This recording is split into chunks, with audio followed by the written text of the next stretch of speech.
Olá, a graça e a paz do nosso Senhor Jesus Cristo. Estamos aproveitando esse tempo de isolamento, de recolhimento, para aprender mais de Bíblia. Bom, eu recebi mais uma pergunta agora já no nosso perfil do YouTube, lá no canal, e eu quero responder uma parte, porque esse estudo seria muito longo, mas vou já falar um pouquinho sobre o arrebatamento. Esse tempo de crise, de pandemia, né, as pessoas ficam um pouco preocupadas e começam a tentar entender um pouco o livro de Apocalipse. Eu costumo dizer que o livro de Apocalipse é para crente. O livro de Apocalipse não é para ter medo dele, não. É muito pelo contrário. É para você ficar feliz demais da conta quando você lê Apocalipse. Porque Apocalipse foi feito para salvo. Claro que aquela palavra, se um não salvo ler e entender, né? Porque quem nos convence do pecado e do juízo é o Espírito Santo, e a fé vem pelo ouvir a palavra de Deus e também ler a palavra de Deus. Então, Deus tem os métodos dele e muitas vezes ele não vai usar ninguém e a pessoa pode ter uma autoconversão. Isso costuma acontecer muito com árabes e pessoas que estão em outras religiões, principalmente os muçulmanos, que escutam e leem e entendem e se tornam cristãos. Mas vamos lá ao arrebatamento. Eu anotei algumas coisas aqui na Bíblia e essa palavra arrebatamento, biblicamente falando, é a ocasião, o momento em que Jesus vai descer do céu para buscar aqueles que serviam a ele aqui na terra e que são discípulos fiéis a ele. A palavra de 1 Tessalonicenses, aqui é Paulo, e Paulo é muito interessante entender um pouco esse contexto de Paulo. Paulo tem momentos bem específicos na vida, o momento que ele perseguia cristão como o detentor da lei mosaica, extremamente criterioso com a lei mosaica. Aí todo mundo sabe, ele tem uma experiência a caminho de Damasco, quando ele cai e Jesus aparece para ele e fala: por que você me persegue? Né? Então ele vê Jesus. E dali para frente ele fica cego, ele precisa ter uma experiência com o Espírito Santo de cura, e depois ele vai para o deserto da Arábia, exatamente no Monte Sinai, mas o verdadeiro e não aquele que aparece aí nos guias turísticos, porque esse da Arábia, né, a Arábia não abre para as pessoas entrarem, e foi para lá, chamado deserto da Arábia, e lá ficou 3 anos e Jesus ensinou para ele uma série de questões, inclusive a ceia do Senhor, né? Ele deixa transparecer isso quando ele ensina sobre ceia, e ele também tem aquela experiência, né? Que ele diz que não sabe se no corpo ou fora dele, mas certamente foi fora dele. Ele foi até o 3º céu e viu coisas inefáveis, algumas ele pôde falar, outras ele não pôde falar. Não houve autorização para ele falar, até porque muitas pessoas, né, não estão nem preparadas para ouvir determinadas coisas. Primeiro, que não vão entender. Segundo, que são profundas demais e é necessário que nós tenhamos uma intimidade muito grande com Deus e com o Espírito Santo para entender certas revelações que ele dá para poucas pessoas. Né? A Bíblia está aí, tá, mas quantas pessoas você conhece que lê a Bíblia para lá e para cá e não entende nada ou não recebe a revelação do que a gente chama de rema, que é o que está por trás da letra, é aquilo que só o Espírito Santo revela. Então, Paulo, escrevendo à igreja de Tessalônica, a primeira epístola à igreja de Tessalonicenses, ele vai escrever assim: porque o mesmo Senhor, ele está falando de Jesus, descerá do céu com alarido e com voz e com a trombeta de Deus, e os mortos em Cristo ressuscitarão primeiro. Olha a primeira revelação: os mortos em Cristo ressuscitarão primeiro. Então, quando a trombeta soar e Jesus vier nas nuvens, os primeiros que ele chama serão esses aí. Então, ele seguindo aqui no texto, ele diz assim: então nós que estamos vivos, seremos arrebatados juntamente com ele nas nuvens. Então aqui a gente aprende que o segundo ciclo desse processo de arrebatamento serão os vivos, que vão se encontrar com ele, Jesus, nas nuvens. Isso significa que Jesus não vai colocar a planta dos pés aqui na terra. A Bíblia continua, Paulo dizendo-se, para encontrar o Senhor nos ares. Então, não é na terra, é nos ares. E assim, a palavra continua, estaremos para sempre com o Senhor.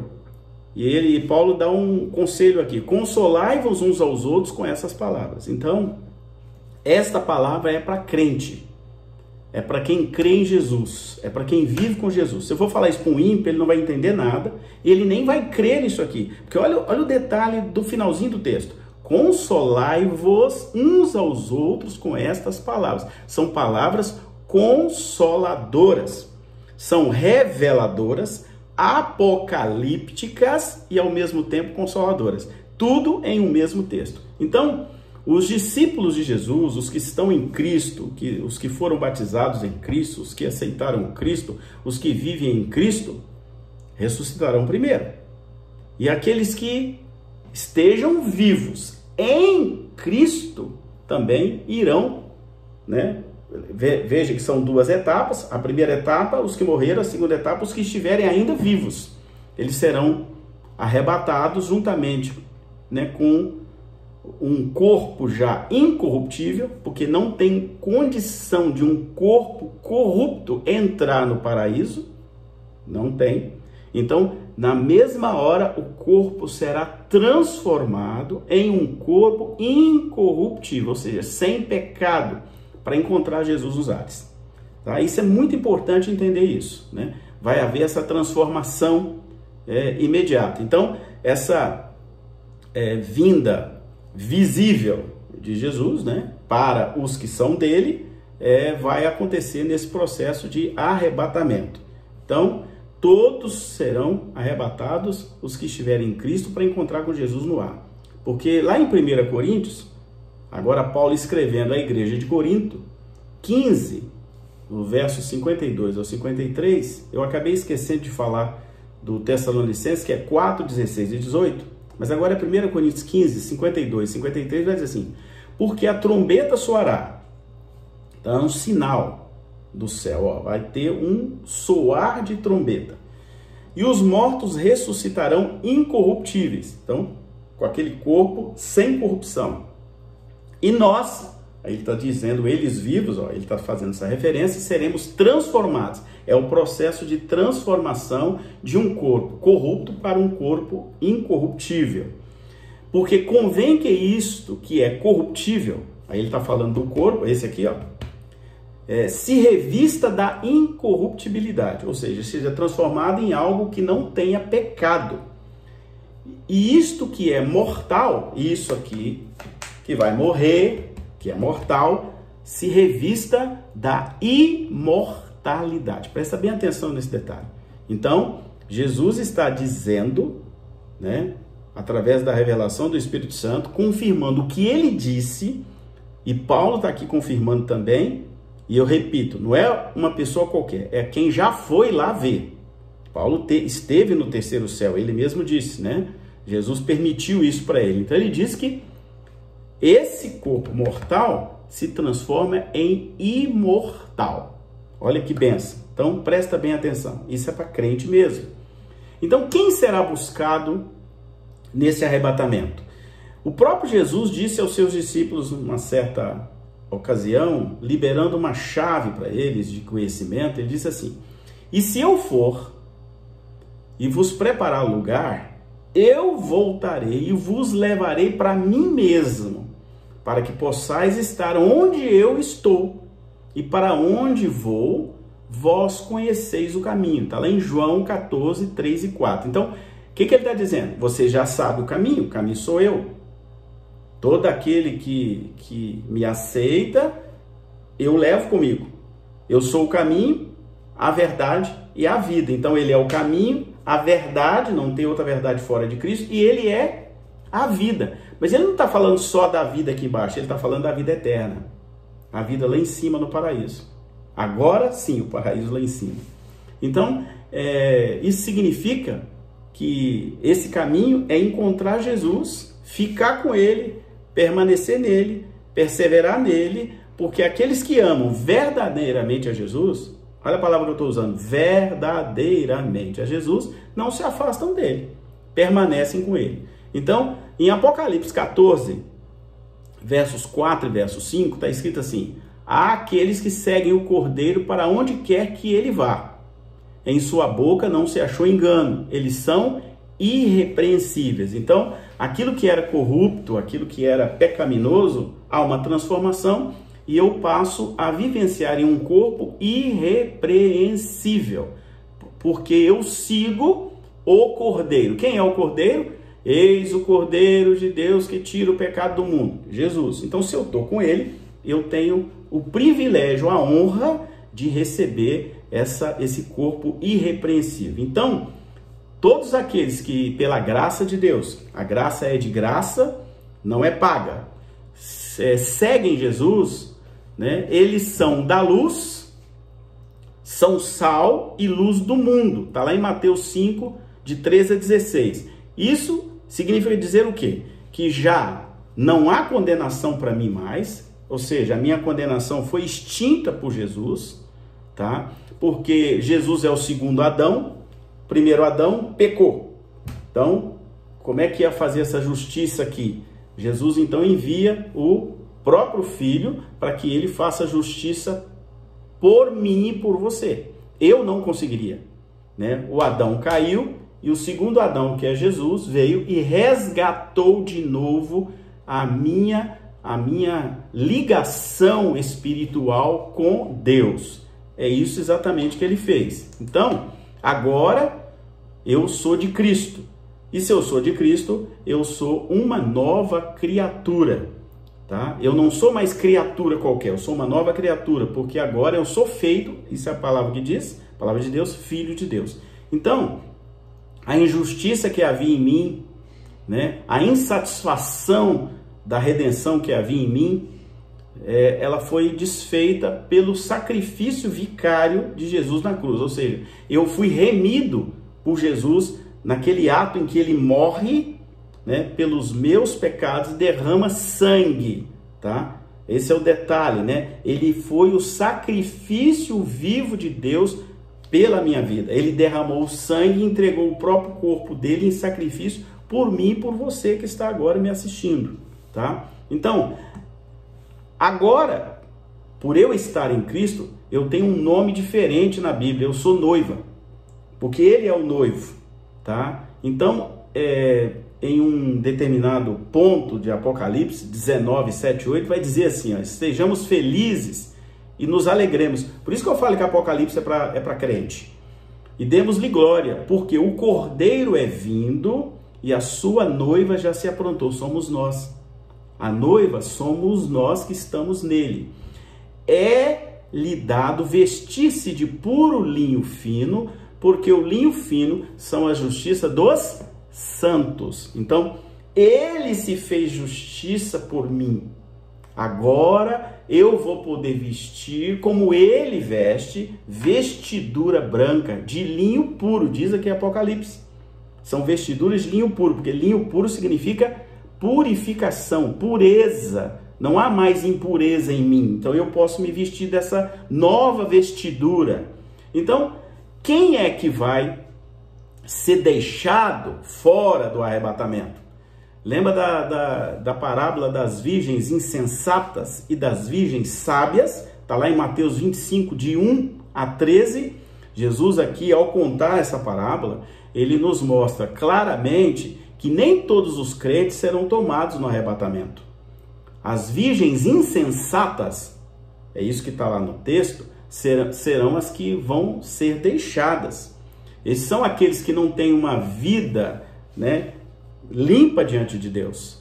Embora até a aparência seja bonita, né, eu estou dizendo aqui, pode ser uma banda de rock, gospel, pode ser um pastor aí que arrasta multidões, que tem centenas e centenas e centenas de milhares de seguidores, mas tem um detalhe: se eles estiverem vivendo uma vida dúbia, uma vida em que aqui na frente da câmera é uma coisa, mas lá por trás é uma vida pecaminosa, é uma vida cheia, eivada de pecados ocultos, não vai não. Por isso que eu sempre tenho dito e vou repetir. Cuidado com o que vocês escutam na internet. Cuidado para vocês não estarem sendo enganados. Tem muita gente na internet que não tem vida de altar com Deus. Eles não têm moral nem honra para poder falar nem o nome de Jesus, tá? Mas não é um nem dois não, são vários. A gente precisa usar muito de discernimento espiritual para entender quem é quem. Jesus já deixou a dica: olhe o fruto, observe o fruto para ver se o fruto dele realmente é um fruto que resplandece a vida e o ensino do reino de Deus que Cristo veio trazer. Então a gente tem que ficar bastante atento. Então tem muita gente que continua pecando, fazendo coisa errada, roubando dinheiro de Deus, aí o que mais tem, tá? Então não adianta, não vai. Efésios 5:27 vai dizer de que para apresentar a si mesmo igreja gloriosa, aí tem um detalhe: sem mácula, sem ruga, nem coisa semelhante, mas santa e irrepreensível. Isso aqui é os pequenos detalhes, tá? Então a gente tem que ler a Bíblia e prestar atenção nos detalhes, as chaves espirituais que estão dentro dos detalhes. Então aqui ele está dizendo isso. Então, veja bem, se você não venceu ainda a iniquidade, os pecados, os cativeiros espirituais, se você ainda fica esse crente cai-cai, esse crente que não consegue se libertar de certos pecados, ou aquele que acha que no final Deus vai dar uma chance e tudo isso mais, e quer caminhar para esse lado oculto, esse lado negro, né? Quando Jesus voltar, e ele não disse nem o dia nem a hora, ele disse: só o meu Pai que está no céu que sabe, ninguém sabe o dia nem a hora. Ele apenas falou: olha, eu vou deixar os sinais para vocês, eu vou deixar o ensino de que eu trarei vários sinais. Pandemia é um sinal? É. Esses tipos de vírus que apareceram aí são sinais? São. Não vamos esconder o sol com a peneira. Então, são sinais da volta dele, porque ele não marcou nem dia nem hora. Ele vai chegar como ladrão. Está lá nesses textos de Mateus aqui. Então, quando? Não sabemos, né? Eu vou pegar o texto que está em Marcos, que diz assim: mas daquele dia e hora ninguém sabe, nem os anjos do céu, presta bem atenção, nem os anjos do céu, nem o Filho. Ele está falando que nem ele sabia até então, senão o Pai. Só o Pai sabe exatamente o dia e a hora em que Jesus vai voltar para ter esse momento de arrebatamento. Então, meu querido, o que Jesus ensinou lá foi: estejam preparados. Então, ele apenas em Mateus 24, eu tenho uma live aí anterior sobre isso, acredito que é a live do coronavírus. Lá em Mateus 24, Jesus fala apenas dos sinais que podem ser vistos, percebidos, quando estiver próxima a vinda do Filho do Homem. Então, ele diz que são diversos sinais. Como eu já falei sobre isso, entra aí no próprio canal, procura um vídeo que eu falo do coronavírus, onde eu vou explicar Mateus 24 e vou falar de alguns sinais que precedem a vinda de Cristo. Então, o mundo marcha inexoravelmente rumo a isso, porque o mundo está mergulhado numa escuridão. E o mundo gospel também está mergulhado em escuridão. Tem muita podridão gospel escondida debaixo do tapete. Então, sabemos que quando Jesus voltar, né, e essa volta dele, ninguém sabe o dia nem a hora, mas percebe-se pelos sinais, né, de que não está muito longe. Devemos tomar essa palavra orientativa, essa chave espiritual que Paulo vai entregar à igreja de Éfeso, Efésios 5,16, que diz assim: remindo o tempo, porque os dias são maus. E são mesmo, né? Nos últimos tempos, os dias têm ficado muito maus. E olha, as pessoas que estão procurando ter uma vida bem firme com Jesus, estas estão sofrendo mais, porque não são compreendidas, bem parecido com o tempo de Jesus, que não foi compreendido, principalmente pela religião. A religião não compreende muito bem o reino de Deus, e também não foi compreendida por muitas pessoas. Muitas palavras proféticas que Jesus deixou não foram e nem são compreendidas. Então, vida cristã é estreito. Eu tenho dito muito isso. É estreito. O negócio, o caminhozinho é muito fininho, é muito estreitinho. Largo é o caminho que vai te levar para a perdição. E mesmo estando numa igreja, você tem que ter muito discernimento da palavra para saber se ela está te levando para o largo ou está te levando para o estreito. Então tem que tomar cuidado. Então, esteja na luz, ande na luz. Lá em 1 João 1,7 fala disso. Não há nenhuma razão para quem estiver na luz estar preocupado com o arrebatamento. Nós andamos por fé, não por vista, né? Então, se eu tenho fé em Cristo, eu sei que Ele vai voltar e que Ele vai me levar com Ele, tá? Lucas 9:23, eu anotei aqui: se alguém quer vir após mim, negue-se a si mesmo e tome a sua cruz e siga-me.